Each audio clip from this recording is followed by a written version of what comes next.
नमस्कार साथियों, स्वागत है आप सभी का एक बार फिर से आपके अपने YouTube चैनल पर। तो साथियों, आज के इस वीडियो में हम चर्चा करेंगे उत्तर प्रदेश के आगामी पंचायत चुनाव के बारे में। साथियों, उत्तर प्रदेश पंचायत चुनाव को लेकर माहौल एकदम से गर्म हो गया है। गांव, मोहल्लों, गली, नुक्कड़, चौराहों चारों तरफ केवल पंचायत चुनाव की ही चर्चा हो रही है।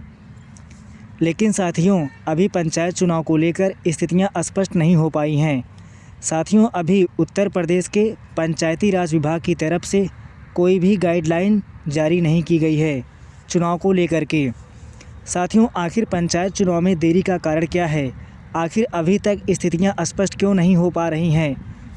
तो साथियों, आइए इस वीडियो के माध्यम से सारी स्थितियों को समझने का प्रयास करते हैं। साथियों, आपको बताना चाहता हूं कि उत्तर प्रदेश में होने वाले पंचायत चुनाव से पहले अन्य पिछड़ा वर्ग आयोग यानी ओबीसी आयोग के गठन की प्रक्रिया पूरी करने की मांग को लेकर हाई कोर्ट की लखनऊ पीठ में याचिका दायर कर दी गई है।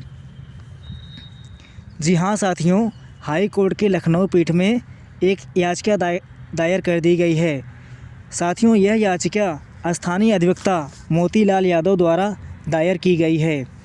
साथियों, याचिकाकर्ता का कहना है कि कानून के तहत पंचायत चुनाव से पहले ओबीसी आयोग का गठन अनिवार्य है।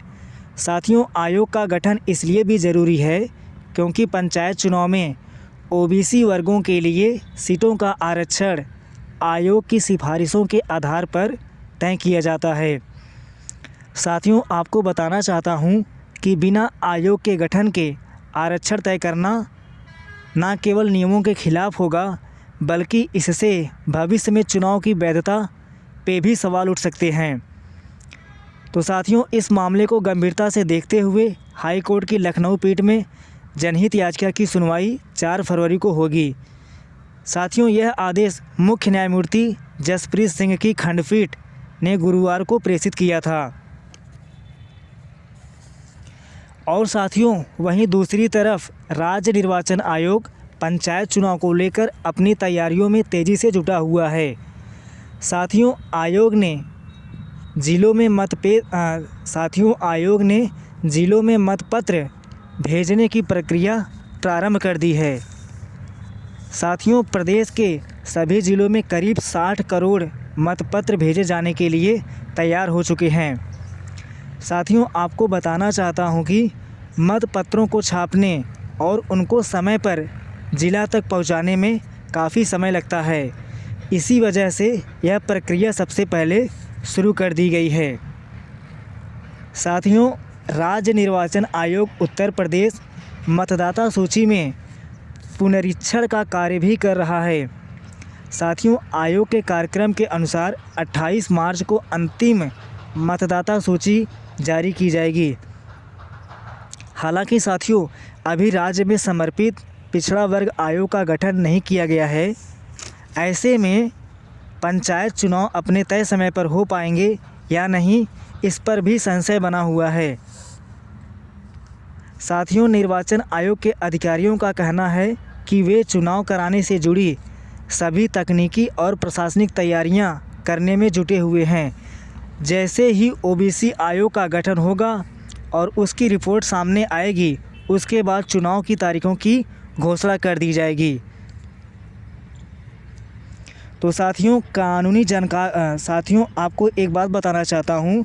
साथियों, जो कानून के ज़्यादा जानकार होते हैं उनका मानना है कि यदि हाई कोर्ट इस याचिका पर कोई सख्त निर्देश देता है तो इसका सीधा असर पंचायत चुनाव के समय पर पड़ सकता है।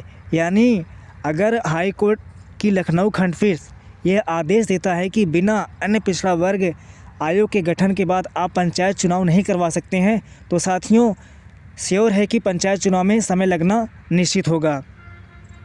साथियों, वहीं सरकार की ओर से अभी कोर्ट में यह स्पष्ट करना होगा कि यह गठन अभी तक क्यों नहीं किए गए हैं।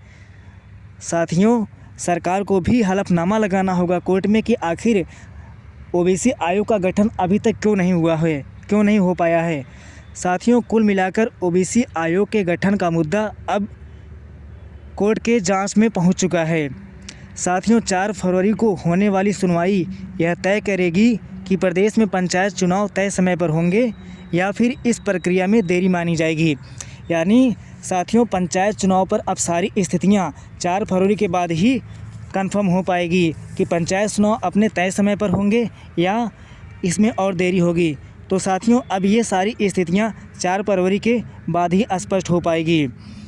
लेकिन साथियों, उत्तर प्रदेश के संपूर्ण गांव में इस समय प्रधानी को लेकर यानी कि पंचायत चुनाव को लेकर सरगर्मी बढ़ी हुई है। सभी अपने तरीके से जितने भी कैंडिडेट हैं चुनाव लड़ने के फिराक में हैं, सभी अपने तरीके से लगे हुए हैं।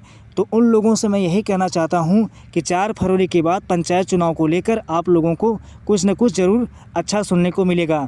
तो साथियों, यदि मेरे द्वारा दी गई जानकारी आपको अच्छी लगी हो तो वीडियो को प्लीज़ शेयर करें, लाइक करें और सब्सक्राइब करें।